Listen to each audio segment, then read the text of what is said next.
та нар харж байгаа үст. Одоо ингээд хин дуурч. Дуурсан болгон дээр нь л асуудал үүсгэж байгаа үст. Би одоо яг засгийн газрыг огцруулах саналыг санаачилсан. Энээсээ олж одоо үнэхээр зарим хүмүүсийн зуултанд орчод байгаа.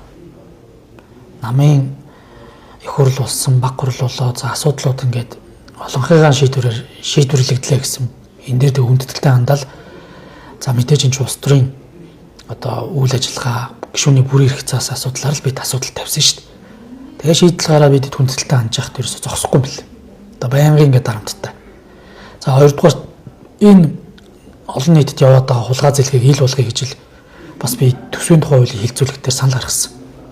Юу вэ гэхээр энэ аптек гэрээнүүдийг ил болгочлоо гэд бүгд яриад байгаа мөртлөө аптек гэрээг байгуулах шийдвэрийг хэн өгсөн? Ямар шийдвэрийг өгсөн? Ил болгоё гэсэн.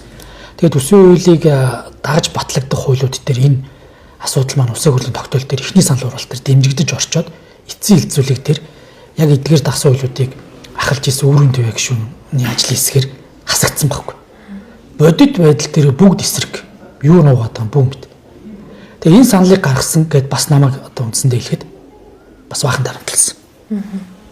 Тэгэхээр гих зэрэг одоо юу гэдэм бэ энэ зарчмын асуудлууд ярьж байгаад энэ одоо юу гэдэм парламентээс байгуулагдсан засгийн газарт хариуцлага одоо тооцох санал гаргасны хатлаа шүү.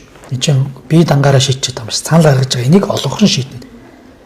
Ийм юмныхаа төлөө энэ залуу гишүүдийн амийг барих, ийм санаачлаг гаргасан одоо дарга нарт одоо энэ улс төрт гацсан хүмүүс гэж хэлээ. Энэ улс төрт гацсан хүмүүсүүдийг бас шүүмжлэлтэй хандангууд ингээд тэдгээрийн одоо араан зуугдах энэ занлхийлд одоо өртөх асуудал бол ингээд салшгүй байж байгаа шүү дээ. Одоо тэгээ яах вэ тэгэл юм дэвргээд яах вэ гэж одоо чимээг өгөн шил яваал байсан. Асуудлууд бол ийм байгаа. Бүгд л одоо ийм өнгө төрхөөр одоо асуудал тандж байгаа шүү дээ. Хууль зөрчиж байгаа. Энэ засгийн газартаа парламент нь хариуцлагын асуудлыг сануулж ярьдаг байх нь чухал шүү дээ. Энийг ярьсны төлөө өнөөдөр амар одоо юу гэдэг дарамтууд ч гэдэм үү хууль хүчний байгууллага айлгаж ичээх юмуд сурах байгаа шүү дээ. Энийг ярьсны төлөө шүү. Яг үндэ хэлэхэд энэ дэр хууль зөрчсөн ноцтой юмуд гарсан шүү дээ.